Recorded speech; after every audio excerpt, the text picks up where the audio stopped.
Hello guys, so in today's video I'm going to talk about how much my Toyota Prius cost me to run it for 10,000 miles and 10,000 kilometers. I'm going to talk about kilometers as well because I know a lot of you are in Europe, and in Europe they measure the distance in miles or how many liters of fuel you consume to 100 kilometers. Sorry, I meant to say in Europe you measure the distance in kilometers, not in miles. So, but first of all, let me start with the miles. So, for 10,000 miles, first of all, let me start with the fuel.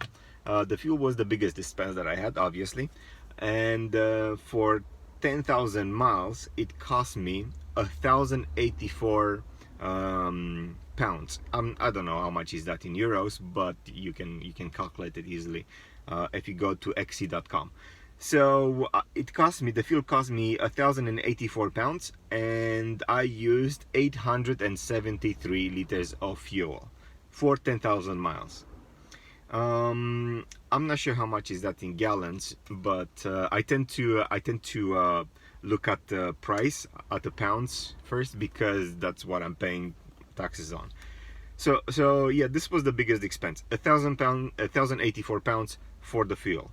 Then I had to change 2 tires, and this cost me 120 pounds. Obviously, you can go with a set of tires more than 10,000 miles, but my tires were quite worn out, so I had to change them. So a new set of tires, 120 pounds, and I also did a service to the car, which cost me 450 pounds.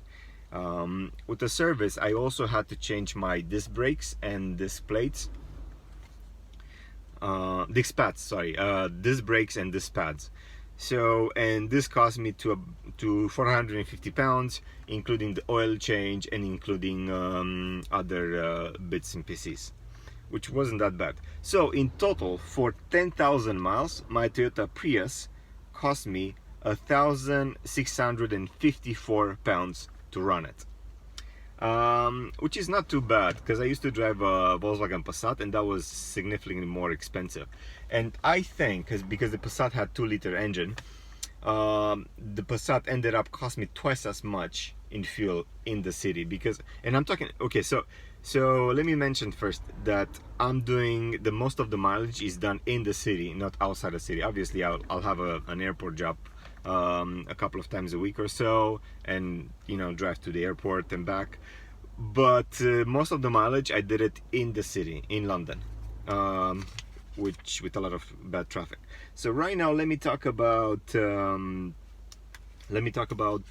much I spent for 10,000 kilometers if you're watching this video from Europe. So for 10,000 kilometers, let me see if I get this right.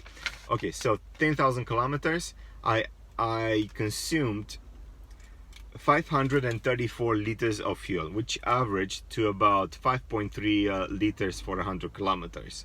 So this is the average consume. I fill it up.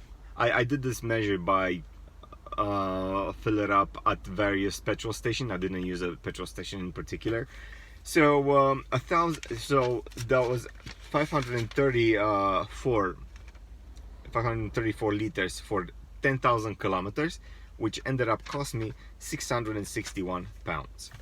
So if you're doing a journey that's over 10,000 kilometers, expect to pay over 600 pounds in fuel. So this is it. This is how much it cost me to run my Toyota Prius for 1,000 miles, for 10,000 miles. Obviously later on, because I use this quite often, the car is gonna start to break down, and I'm gonna have a lot of other expenses. But in average, before if your Toyota Prius is less than 100,000 miles, it has less than 100,000 miles, then you should expect to spend about less than 1,500 pounds for every 10,000 miles, if that makes any sense. I hope this makes any sense with all the numbers that I'm throwing out to you.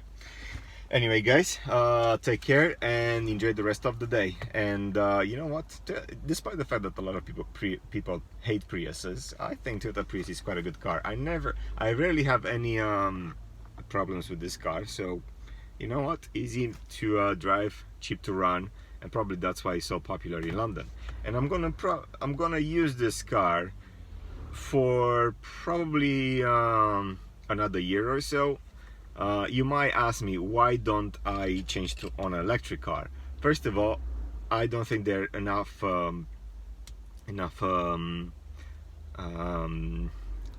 do you call it, electric charging points in London. And I also, my house is on the corner of a street, which means I have yellow lights that surrounds my house, and no way to charge it at home, and I don't have any kind of charging point that is close to my house. So it's going to be a really big hassle for me trying to find a charging point. So that's why I'm not switching on an electric car. And on top of that, in average I pay about 160 170 pounds in congestion charge every month. And when I'm working in congestion charging that day, I'm focusing to do quite a lot of jobs so I can get money back. I'm not avoiding to driving congestion charge. I can't be bothered with that because I'm using the car to do the knowledge as well. And you know what, I might just pay for the congestion charge. Anyway, I'll make another video another time about how much I actually pay and how much money I get back for congestion charge from Uber for doing jobs in the congestion charge area. Anyway, have a good day guys, and take care.